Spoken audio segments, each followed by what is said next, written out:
It's much easier to captivate their attention in their inbox than it is in Instagram when they're just scrolling. Every lead magnet should have a promise attached to it, right? With this guide, you will learn the 3 supplements that are really important for fertility if you have PCOS, right? Or you're going to learn how to determine if you're actually in menopause and what to do next. Like how much you can cram into it. It's how well can they take this and make a small shift and get a result. That's what makes it valuable.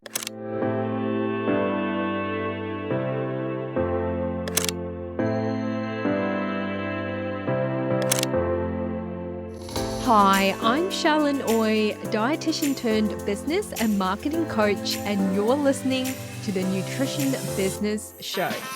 I've been a dietitian for over a decade, generated millions online, and we've helped thousands of health professionals. So if you're looking for a smarter way to grow your nutrition practice and create online programs to scale your business more sustainably, then you're in the right place. So let's dive in. Hey, welcome back to the Nutrition Business Show podcast. I'm your host, Charlene Oy, dietitian turned business and marketing coach. Now, in today's episode, I'm bringing on a special guest to talk about lead magnets. You might be wondering, what on earth is a lead magnet? Is that something that's free or paid? How do you do it? What do you put in it? Is that got anything to do with sales and marketing? And the answer is yes. It is actually a very key part to your lead generation system. And that is how you get leads and inquiries and interest in your business, into your programs, and how to turn those leads into a paying customer. So I've brought on a special guest, Katrina Cobb. She is a support coach on my program, Momentum Club, and has been a pivotal part of our support system in our program for our clients over the last 3 years. And so she has gotten to know dietitians and nutrition businesses a lot and very well. And in the episode, we're going to share some very practical strategies to help you if you don't have a lead generation system with a lead magnet just yet. We're going to talk about what type of lead magnet is best for nutrition businesses, the key mistakes that you need to note when creating a lead magnet, what helps it to stand out and do well, and what happens when someone downloads your lead magnet. So we're going to talk about that whole funnel system. So without further ado, let's dive back into the episode. Hey, Katrina, welcome to the Nutrition Business Show. I've been wanting to have you on for a while, so I'm so thrilled to have you here with us today. Excited to join. Always fun to have a conversation with you, Sean. Yeah, thank you, Katrina. Now, today I really wanted to bring you on to chat about a very important topic, but also a topic that a lot of people don't know about, and that is creating a lead magnet for your business to help bring in more clients. But before we dive into the topic, why don't you do a quick intro for our audience for people who don't know who you are? The short version. So my name's Katrina Cobb. I've been in the coaching space for 14 years now and in business for that long as well. My first business was actually a brick and mortar, a physical business in the health and wellness space until I decided to change my life by becoming a digital nomad and merge myself fully into the online business world. For those of you who don't know, Katrina is a support coach on our program. So she supports me and our clients with strategy when it comes to strategy with their core offers, with their messaging, with the lead magnet, with their launch strategy, and all of those pieces. So Katrina plays a really integral role on our team, helping our clients to get results in their business. And one of the things that I wanted to bring her on to talk about today is a lead magnet, because a lead magnet is a really big part of lead generation, getting clients into your business. Because if you haven't got any leads, then you can't make any sales, which, is a given. Sales and lead gen is such a core activity that you need to focus on in your business. So I really want to bring her on and chat about this a little bit more, break it down for you, explain what a lead magnet is, what's important, what to look for, and also what are some of the things that makes a lead magnet successful versus the one that gets out there and crickets and no one downloads it. So in simplest terms, we're in the online space, right? We want to gather an audience of people that we could potentially offer our services or our programs to. But in exchange for that, we have to give them something to get their contact information, basically their email address. So that thing we give to them is our lead magnet. And it can look like a lot of different things, but it's basically we dangle something they want, and in exchange for that, they get their contact. So that's the basic function of how it works. Okay, great. So could we maybe go through some examples, what that little carrot is that we're dangling? So what are some examples of lead magnets? So you're going to probably recognize this as soon as I start listing, but things in the health and wellness space, like a meal plan or recipes or a quick guide or a quiz or assessment, trackers, journal prompts, checklists, these sorts of things that are tools that help people kind of in the moment and that are useful. They either save you time or money or answer a burning question. God, those are the best sorts of lead magnets that we see. Most are in PDF form, generally speaking. Events could also be a more advanced form of lead magnet, but generally you're looking at a document or something you can email them in exchange for their email address. And something that you said here is key. So it's in exchange for their email address. So I've come across businesses before where they just put up their lead magnet in the sense that PDF on the link in bio, and everyone can go download it. But the problem is we don't know who's done it. And so who's downloaded it. So there's no in a sense, way for you to continue nurturing that person. So collecting their email addresses is key. Right. One big important point to highlight here, you want to have the email address so you can continue to have them on your email list and grow your relationship from there. So let's chat about for nutrition businesses or dietitians specifically, because that's our core of our listeners. What type of lead magnets do you think work best for the nutrition industry? I think first of all, it's got to be simple, bite-sized, right? It's got to be something easy. So we're thinking about like a 3-day meal plan or a quick little collection of recipes or a simple quiz, that sort of thing that helps self-identify, especially in nutrition. Like if there's any health-related issues, those are usually really valuable. Other things like checklists, like grocery lists or something simple like that save people a ton of time but are very easy, work really, really well in this kind of industry. So simple is what I'm hearing. Simple is big. Simple is big because and you're laughing because you know where this is going, but in the service industry and especially in health and nutrition, like we find business owners that have such big hearts for helping people. They want to give so much. They want to give so much. They want to help. They want to give it all for free. They want to solve all the problems. And while that's beautiful, that isn't the foundation for a successful business. And what we know about coaching and consulting with people when you're an expert is people are going to have questions on implementation. They need kind of the touch points in the coaching. Just giving them a college textbook isn't actually helping them get the results they want, generally speaking, right? So simple meets people where they're at and also builds a foundation of a potential business relationship better. Absolutely. And I like how you put it. You don't want to give them a college textbook. We got into nutrition because obviously we're so passionate about the subject, but not everyone is. And they're coming to you to solve a problem. So what you're doing here, sharing a lead magnet with them, is essentially giving them a taste of what it's like working with you. And so you don't want to overwhelm them. You kind of want to serve them the entree, get them really excited with this little guide or checklist or whatsoever that you're giving to them to help them make the decision if they want that one-on-one help with you or to buy your course or your program. So you don't want to fill them up too much, otherwise they won't stay for the main course. Beautiful, beautiful metaphor there. Yeah, food is the perfect metaphor for this because it's so true. Like a big piece of, being in a service-based business with coaching or having programs, whether it's one-on-one or group or online, is you have to build some trust. And so a lot of what people are looking for is, first of all, the answer to their question, right? Like, how do we solve the thing they were about to go Google? You answer that in your guide or your quiz or your checklist, right? But also, is this the person that can help me take the next step? Is part of what they're looking for. And so the best, most successful lead magnets are the ones that invite them to the next step by showing your personality, your expertise, but not, again, in that college professor way, but in that very human way, in that way that's feeding them the information in a way they can consume it easily and that they trust. So like that's the magic of lead magnets done well, is it solves both of those issues, right? Yeah, absolutely. So I kind of want to pull that apart a little bit more, Katrina, and give our listeners a tangible example. So I'm going to put out an example of a niche or a problem that a dietitian helps their clients with and see if we can kind of break it down.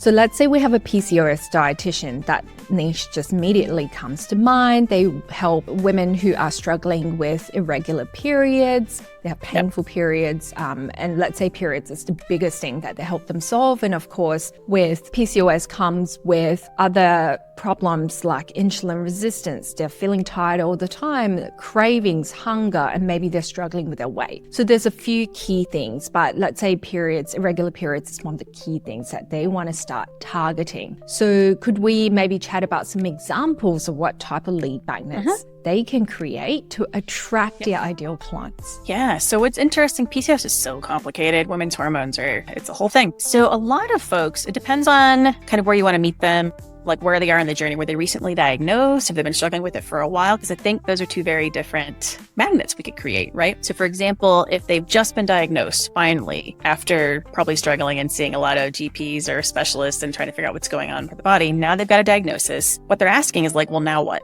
Now what do I do? Is my only option medication? Is there something else I can do holistically? These are kind of the questions they have, right? So a good lead magnet for somebody newly diagnosed could be a quiz, right? If you just diagnose, like, here's how you know if you need medication or if you can use natural solutions or holistic solutions, something like that. Quick recipes are like a 3-day meal plan for PCOS. So they start to change their eating patterns simply without having to think about it and do the research. Like, it's a really useful place to meet that particular client kind of in the moment, right? Those are two examples, I think, off the cuff that I think would work well. Yeah, I like how you said to meet them in the moment where they're at, because, you know, depending on what condition it is, you have got people who are diagnosed who are early stage in their diagnosis, and there is so much overwhelm and confusion. It's like, where do I go next? What do I do? And they might be on Google, right? Googling, what do I do for PCOS, or what sort of diet is best for it? What should I eat for PCOS? Yeah. That's the exact foods and things. And of course, you're not handing them the whole PDF going, here's all the foods you should be eating, but you kind of answering their question. So I like what you said there about meeting them in a moment, thinking about the kind of questions that your clients ask you when they come to you and what they're typing into Google searching. And that could give you a really good start for a lead magnet for that population. And then perhaps, you know, you've got someone who's further down the journey and they are trying to conceive, right? They have got PCOS for many, many years. They've kind of gotten their way around doing things on their own. And now they need something more comprehensive to support them through the fertility journey. And, you know, they may not be ready to spend lots of money on IVF yet. And that's when they might come to you. So dietitian and nutritionist supporting them with that fertility journey. So again, thinking about that ideal client that you've got and what's bothering them, what's keeping them up at night. And this is where, you know, a lot of times, Katrina, you and I talk to our clients about the messaging, you know, who are you trying to target? What problems are you trying to solve? And that then forms the foundation for the business, for the program, for the lead magnet you create. So I always say when you create a lead magnet, you want to start with the end in mind. So you want to think about where do you want to lead them? So are we trying to send them to your program? So eventually you want to sell them into the support that you have available in your one-on-one program whatsoever. So start with that, and then you can work backwards with the content information that you have on there, helping them to create a bigger awareness of the problem that they have, and then leaning into how we can support you. So that's kind of, you know, my take on lead magnets as well. You kind of really want to think about the bigger picture rather than just creating something that you think is nice, but doesn't serve the purpose for your business. Yeah, it definitely, to your point, really needs to connect to your core offering or the way you want to serve. It needs to be that very first baby step towards the bigger thing. But the catch I see a lot of people do with the lead magnets is, again, they try to solve the same problem as the program. And that is not strategically going to work very well, because if you're already solving it in a freebie, then why would they pay for you to solve the same problem? Also, it's very hard to solve the same problem in, you know, a 5-page guide. Like, that shouldn't be the same result as, you know, 3 or 4 months working with you, right? That's a very different scale. And so what you said about, like, what are they Googling? Like, what's the first thing they need to know that opens the door to then, oh, there's more steps for this. Like, that's kind of where we want to land with the lead magnet, right? But it should be a seamless connection. The next obvious right step should be to book a call with you, to join your program, that sort of thing, because now they've got an awareness here. They've got a little bit of a solution here, but now they know what the next step to solve the bigger problem is. And that's with your support, right? Yeah, absolutely. And very well said as well. And as we were talking, another example came to mind. I talk about IBS and SIBO a lot because that's kind of my niche as well. And I often find that people who came to me back in my days when I was practicing, as the IBS dietitians that they may not necessarily know that they have IBS or SIBO. I think SIBO especially, small intestinal bacterial overgrowth. A lot of people don't know they have that problem. And so using that example, a good starting point could be a quiz helping them to identify, hey, do you have all these symptoms?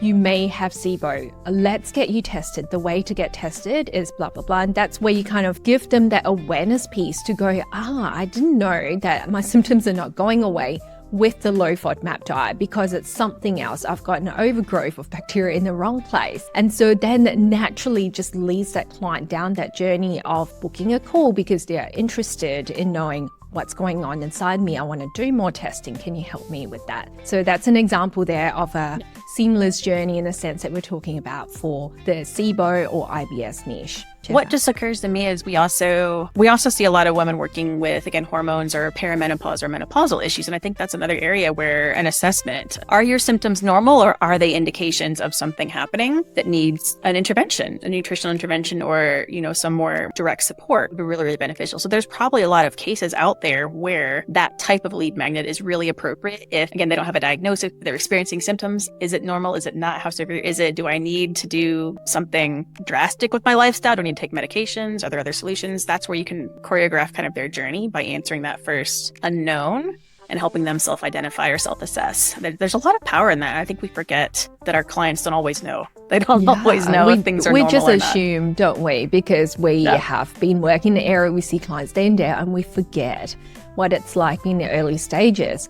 And another example that comes to mind, because I was just talking to a client about this the other day, is a menopause. That journey of getting a diagnosis can be 10 years, similar to endometriosis as well. It's such a long time.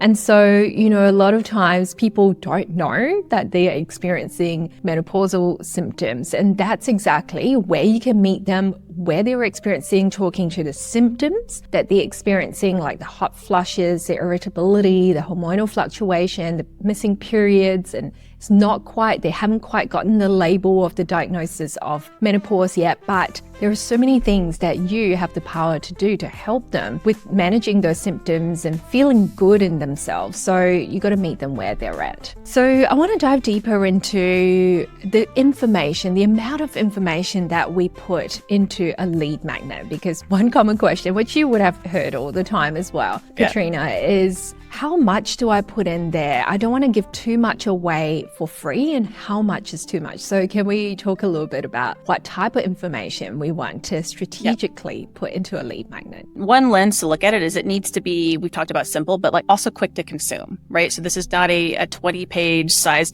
10 font dissertation. This is a few pages, a handful of pages, 5 to 8. If it's a PDF sort of format, guide, tips, that sort of thing works really, really well. It needs to be easy to read, easy to digest, and just whatever they're going to Google, what answers that Google question? What is that right now question or niggling thing or first micro step towards, again, the bigger piece, right? So if it's, an assessment and then the results of the assessment and then what do they do with their results? Like that's what would be a lead magnet. You don't also then have to, and here's some recipes, and here's a plan, and here's a this, because a lot of people throw a lot of extras in it because we want to give and we don't know if it's enough. We're always worried it's never enough. I promise it's enough if we're at least answering the main promise, the question of what that magnet is going to solve for you. Because every lead magnet should have a promise attached to it, right? With this guide, you will learn the 3 supplements that are really important for fertility if you have PCOS, right? Or you're going to learn how to determine if you're actually in menopause and what to do next, right? Or you're going to learn if you have SIBO, and if so, what's the next step, right? Like, are my symptoms normal? And if so, what do I do? That's the promise of a lead magnet. So just that much information and nothing more is really the idea. And I think that is so important to recognize that you don't have to over deliver with every piece of content. And this relates to social media as well, because it comes back to our nature to care, and we want to give, we want to help. But sometimes too much is not good, because too much is overwhelming. And when someone's overwhelmed, they're not going to do anything about it. So think about, a client that comes or potential client that comes to your page and they are looking for advice on PCOS. We'll use that same example, but on there you've got information about menopause. Another day you're talking about pediatric feeding and pregnancy and all over the place because we want to give, and it ends up overwhelming the person. And even coming down to like the specific piece of content you put out, you have words upon paragraphs. It's just so much, and it can overwhelm the reader. When they're overwhelmed, they don't take any action. So always think about, when we're putting something out, what's one actionable takeaway that we can give to that person today? And that in itself is already enough to transform their mindset, to transform their habit, to help them go ahead and take the action. And that's a win. So think about that quick win that you can get them from your lead magnet. So less is more is what I'm getting from this, isn't it? 100%. It's because, we're marketing to humans. We work with humans. And I don't know about you, but most humans I know have a very short attention span these days. There's a lot of distractions. There's a lot going on. They're juggling a million things between family, work, life, hobbies, all the things. We need to not overburden them to be able to get that nugget, to be able to get that tip of value, right? That action step. And so simpler is always better. That's a very common piece of advice I give when I'm reviewing these sorts of contents within the program, is how to shorten the content, how to make it simpler, how to make the language easier to read, how to make the font size bigger, like all of these things to make it easier to digest, because that's what makes it valuable. It's how much you can cram into it. It's how well can they take this and make a small shift and get a result. That's what makes it valuable. Well said. Awesome. Great. Thank you so much for sharing that, Katrina. I think it's a very important tip that everyone should really take note of. We're going to create a lead magnet, so please don't give away too much. Think about what's one thing that's important for them that they can take away and implement. That's going to help them get a quick win, a result on their own. Because you got to remember, they're not clients yet. And just in that interest phase, looking around for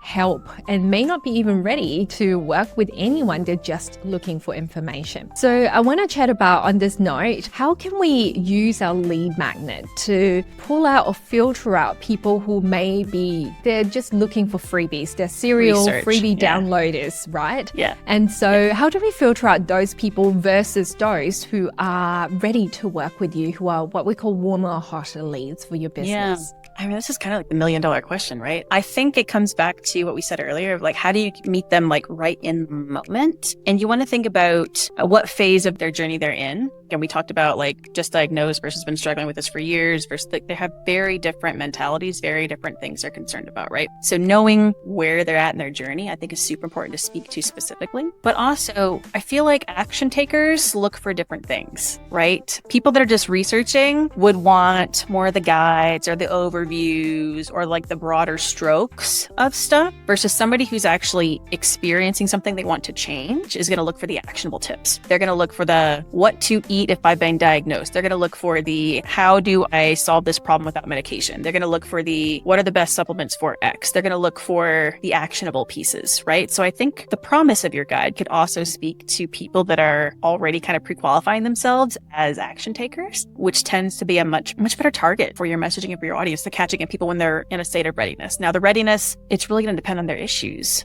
Pregnancy is a much shorter window than somebody who is diagnosed with PCOS, for example, or, IBS and SIBO who've been struggling for 10 years and finally get a diagnosis, right? So the timelines for things can be very different. If you're working with patients who have liver disease, right? Like there's very different timelines depending on their specific issue that you help them solve. But I think understanding at what point they're ready, and again, speaking to that mindset gives you the best chance to be able to capitalize and convert and then help them move forward. That's a very interesting point of view. So you're saying that the timeline needs to relate to the call to action piece as well. So how much window we have to intervene and step in to help them recognize how they can take that next step to work with you. So can we talk a little bit more about that? So creating that urgency with the call to action. Let's say if someone's downloaded your lead magnet and they are pregnant, right? There's not a lot of time in terms of the window that we can work with. So what can we do to encourage them to take the next step should they need more support? Well, I think it's acknowledging sort of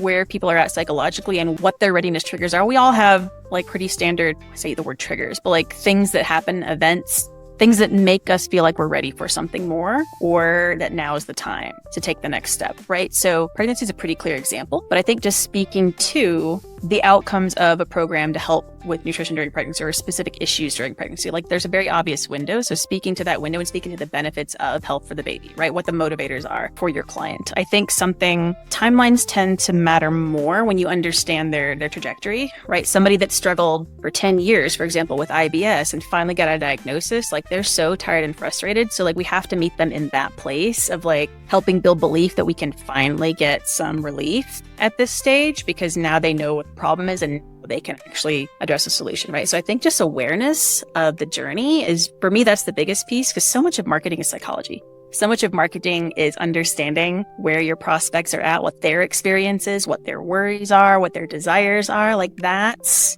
really what we have to get really comfortable learning and understanding to be able to speak to it. And how do we cover that? Obviously, I think within a lead magnet, it can be tricky. So this leads me kind of into the next question. So once they download your lead magnet, what happens next? Because I think a lot of what you're saying here with acknowledging the journey, helping them to see that there is hope available when speaking to the outcomes. It's kind of hard to do it all within a lead magnet if we had a PDF guide or a quiz. So what can we share with them along the way? I think it's important to note that the purpose of the lead magnet is to solve a quick problem and to get them to take the next step towards working with it. But it's not to sell your program. It's not to sell your services. I think we lose ourselves when we try to solve more problems in one document than it's meant for, right? So I think comes after the lead magnet is where the conversions happen.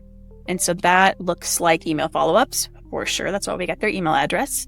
That can be outreach as well if they came through social media and they were DMing you and that sort of thing, circling back through messaging and all of that. But what we want to do is, again, address where they're at in more depth. And you can do that so much more effectively through email. That's why it's a popular and successful and sort of eternal business strategy, business growth strategy. Lead magnets and follow-up is a big piece for most online businesses because we can tell different stories. We can tell a story about your experience and why you built this program and how you relate and empathize with them. We can tell a story of a client who was in their shoes, but worked with you and now has this amazing experience. We can tell the story of what happens if they don't take action and paint the picture of the alternative reality they don't want, and then lead them back towards deciding they do want to go the other direction, right? It gives us more touch points, more conversations. I know it feels one directional, but it's not. If people are opening and reading, they are engaging with you. And it is relationship building and trust building, but it's also helping them see their path forward and self-identify if they're ready based on what you're able to share and what you're able to connect with. Yeah, absolutely. I think it's a lot about opening up that conversation as well. So if you think about the initial part where they've just come across you, they download your lead magnet,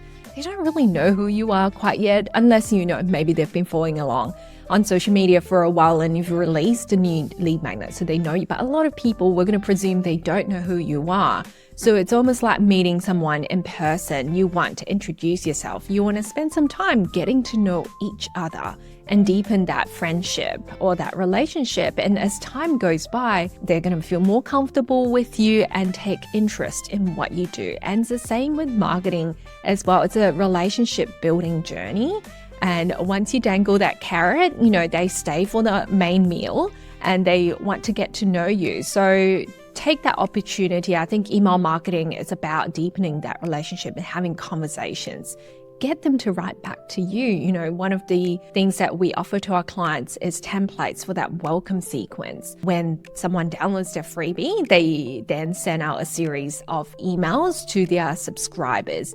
And that's a perfect opportunity for you there to introduce yourself, share more about what you do, why you do it, and the types of clients that you help, because it helps the other person, your email subscriber, to get to know you and feel comfortable with what you offer. And through perhaps case studies or examples that you send on value-driven pieces, that's going to help them to build trust in your brand a lot more. And the good news is, I know we love social media as kind of the entry point to getting to know you, but it's much easier to captivate their attention in their inbox than it is in Instagram when they're just scrolling, right? And so that's the other value, having this particular tool in place is once they open an email, they're going to read it and they can actually, again, get that story, connect with you, hear your perspective, hear from other clients you've worked with, kind of see the success rate, get more value if you're offering more tips, like build that trust relationship and really identify very quickly if this feels like the guide for me or this feels like the expert that I need to help me get to the next place, right? Now, whilst we're on the topic of email marketing and sending emails,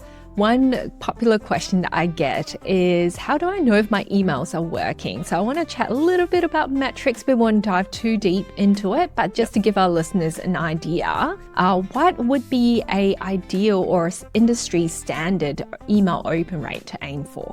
You get different ranges, but if it's at least above 20%, you're actually doing fairly well. By most, like not even outside of nutrition, but in general, 20% plus, and you're doing well. So we always aim for like, if we can get 20, 40% even, that's brilliant. And that has more to do with your subject lines than anything, right? So there's different metrics tell us different things about the success of your business. Open rates relate to subject. So that's the first place to start if you want to improve the nurturing and communication with your clients. Or potential clients, I guess, in this case. And absolutely. And I think that I say aim for about 30% at the very least. It just helps you to know that people are interested in what you've got. And if you can't get them to open the email, they don't know the good stuff in there. So you just got to keep testing, right? And one way that you can do it is through resending the email to those people who didn't open the email with a different subject line and testing that. Or, there's lots of A/B testing stuff that you can do with email marketing as well, which is fascinating. But I think that, the first step is getting people to open that email. Whatever email you send, if you have a very low open rate, you could definitely test sending with a different subject line and see if that piques the interest more. Katrina, we talked about this many years ago. I remember having this conversation about some words that are red flags, essentially, words that you don't want to put in the subject line because that can trigger some spam warnings for email systems. I think especially Gmails, right? They're very tight with that. And they've even gotten more strict, recently. So it's interesting out there. It's a big one. Yeah. So could we maybe chat about a few keywords that you want to avoid in your subject line to help our listeners out? Anything that is going to sound like spam is going to trigger a spam filter. So what that looks like is free, sale, discount, urgent. Like these sorts of, you think about like Black Friday or like special offers you'd get from department stores or whoever's email list you got once upon a time, right? Like this is the kind of stuff that is more likely to get flagged. Overuse of exclamation points will get flagged, for example. Like there's weird little things. Now, the good news is you don't have to worry about all of this. Most email senders have some built-in like checkers that will help kind of let you know, hey, you may want to change this, or actually you've used too many emojis, or actually you've used too many of this, or you capitalized too many things, or you used all caps and it's triggering a thing. It'll usually tell you. And there's also some really good resources and checklists for this stuff, but that's just, it sounds obvious, but I know it's not obvious if you're new to marketing, right? Just think about, would you want to open something that was like, in your face with stuff? No, that's not all caps. That's not how right? we want to engage. That's or all caps, yeah. Well, again, we're dealing with humans, right? So put yourself in their shoes. What do we like to open? On the flip side, we love curiosity. We love a promise of something inside that we don't know. We love surprise. We love to be on the inside in terms of knowledge, like secret that. So think about on the flip side, what they would like. And then that's a really helpful way to kind of flip your brain. And another metric I want to talk about is click rate. So when you get them to open your email, which is great, and obviously not every email you will have something for them to click to go buy something or book a call or check something out. But if we were to have a call to action in there, what would be the average industry standard click rate we want to aim for? This one's tougher and it's a lot lower than we would like. That's fair to say. It's usually single digits. I think if we can get more than 10%, we're doing okay. Because again, we don't know what stage people in our list is. And I've seen a couple of different numbers here, but double-digit clicks, you're doing great. Most people are in the single digits, and conversions are, between 2 to 5% in a lot of again, industry-wide sort of emails and that sort of thing. I've even heard as low as 2%. And so I think, your goal in business is to try and outdo yourself, right? In any of your sales campaign that you send, try and see what can I do to get people to open my emails more, to get them to click more, to go across and check out my sales page. If you were selling a program or self-paced course that they can buy direct on checkout. So always look at those metrics to help you decide if something is working or not. I don't think, it's because they don't like you. Otherwise, they wouldn't be on your email list, right? Someone, if they don't want to hear from you, they can just unsubscribe. And that's something that I chat to our clients a lot about. And momentum is, they often say to me, oh, I don't want to send too many emails because I don't want to be annoying. I'm sure you would have heard about this a lot. And it's not that you're annoying. You got to remember earlier we talked about the typical open rate. It's about 20-30%. So not everyone's going to see your emails. So by sending them a few more reminders that, hey, you've got 2 days left, 1 day left, 3 hours left, you're simply just reminding them. And if someone doesn't want to hear from you again, they can unsubscribe. It's fine. It's totally fine. They're saving you the trouble, actually. I always like to believe, instead of assuming the worst, that nobody wants what you have to offer and going down that spiral of like a whole mindset thing about marketing, it's more of like, I'm marketing to humans. They probably have kids. They probably have distraction. Their phone might have rang. Like this might have happened. Like their husband called from next door because the dog got out. So many things happen before we can either open an email or click. And so we just have to know we're working with humans. Humans need a lot of repetition. We need to see messages more often. We need more opportunities to take action. And the best thing we can do as a business is to be consistent and show up, continue to offer them ways to move forward. And that value piece is so key. I think that it's important to think about when you send out an email. Don't just email when you've got something to sell, because people can sense that. Oh, every time I hear from that person, they're just selling something. Think about, it's the same thing with nurturing a relationship. If you're going out with someone, you're not going to, not talk to them for months and then one day ring up and say, hey, would you marry me? No, they're going to freak out and run away. What they want to do, what you want to do if you are pursuing a relationship, pursuing that sale or asking for that dance, is to be front of mind, is to always be there to offer value, to show up and help them. And the more they hear from you, the more you're going to be front of mind. And when the time is right for that person to say yes, to work with you, then they're going to think of you right away because you've been in their world, sharing value, been so helpful, and they're going to really value that piece from you. Yeah, because I think the beautiful thing about email lists is one, you own them, and so you can reach out as often as you want to. And I think consistency here is a really great piece, because you think about who you trust in your life are the ones that are consistently there for you. The ones that if you open this, you're going to get one nugget of something lovely, or at least one entertaining story, or something that feels positive in terms of reading that email, right? So that's the person that when somebody's actually ready, they're going to reach out to first for help and support. If we can look at our lead magnet and then the email marketing that follows that as the process to build that relationship, that's probably the most healthy way to look at that piece of marketing for your business, right? Because it feels a lot better than I'm going to go sell. I'm building relationships. I'm having like long drawn out conversations, almost like you think about your best friend you can send a message to once in a blue moon and just pick up a conversation where you're at. Like that's the kind of vibe we want to be in connecting with our list and our people, if that makes sense. Yeah, 100%. And it can be as simple in terms of a value piece is a tip to offer them. It could be a question perhaps, that came up in your session consults with clients and they ask you a question and you could simply